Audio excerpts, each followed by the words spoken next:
Hello everyone. இன்னைக்கு லெசனில் இங்கிலீஷில் அடிக்கடி தேவைப்படுற ஒரு 5 கேள்வியும் அதுக்கு எப்படி இங்கிலீஷில் பதில் சொல்லணும் அப்படின்னும் பார்க்கலாம். ஃபர்ஸ்ட் ஒன், யார்கிட்டையாவது எவ்வளவு நேரமாக இல்லை எவ்வளவு நாளாக இங்கே இருக்கிற அப்படின்னு கேட்குறதுக்கு how long have you been here அப்படின்னு கேட்கலாம். So how long have you been here அப்படின்னா எவ்வளோ நேரமாவோ இல்லை எவ்வளோ நாளாவோ இந்த இடத்துல இங்கே இருக்கிற அப்படின்னு அர்த்தம். அதுக்கு பதில் எப்படி சொல்லணும் அப்படின்னா I have been here for 2 months. 2 மாதமாக நான் இங்கே இருக்கிறேன். இல்லை இப்போ நான் ஒரு 2 மணி நேரமாக இங்கே இருக்கிறேன் அப்படின்னு சொல்லணும்னா கூட I have been here for 2 hours அப்படின்னு சொல்லலாம்.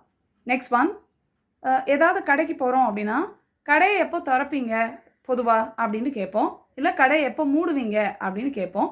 இந்த 2 கேள்வி அடிக்கடி நம்ம கேட்போம். ஸோ இதை எப்படி இங்கிலீஷில் கேட்கணும் அப்படின்னா what time do you open? What time do you open? அப்படின்னா எப்போ நீங்கள் கடையை திறப்பீங்க அப்படின்னு அர்த்தம்.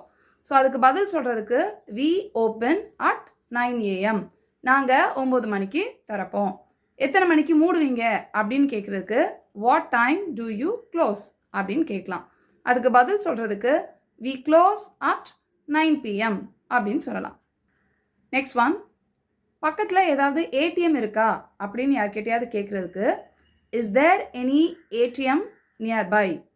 Is there any ATM nearby அப்படின்னு கேட்கலாம். அதுக்கு நம்ம பதில் சொல்கிறதுக்கு இப்போ பஸ் ஸ்டாப்புக்கு பக்கத்தில் இருக்குது அப்படின்னு சொல்லணும் அப்படின்னா it is nearby to the bus stop. It is nearby to the bus stop அப்படின்னு சொல்லலாம். நெக்ஸ்ட் ஒன், யார்கிட்டையாவது ஒரு கொஞ்சம் ஹெல்ப் பண்ண முடியுமா அப்படின்னு நம்ம கேட்குறோம் அப்படின்னாலே can you do me a favour அப்படின்னு சொல்லிட்டு நம்ம கேட்கலாம். எடுத்த உடனே இந்த ஹெல்ப் பண்ணுங்க அப்படின்னு சொல்லாமல் அதுக்கு முன்னாடி can you do me a favour அப்படின்னு சொல்லிட்டு கேட்கலாம். அப்படி யாராவது கேட்டாங்க அப்படின்னா அதுக்கு நம்ம பதிலுக்கு எஸ் ப்ளீஸ் அப்படின்னு சொல்லிட்டு சொல்லலாம். நெக்ஸ்ட் ஒன், யார்கிட்டையாவது நீ எப்போ திரும்பி வருவ அப்படின்னு கேட்குறதுக்கு when will you be back அப்படின்னு கேட்கலாம். when will you be back அப்படின்னு கேட்கலாம். அதுக்கு பதில் சொல்கிறதுக்கு நான் இன்னும் 10 நிமிஷத்தில் வந்துடுவேன் அப்படின்னு சொல்கிறதுக்கு I will be back in 10 minutes அப்படின்னு சொல்லலாம்.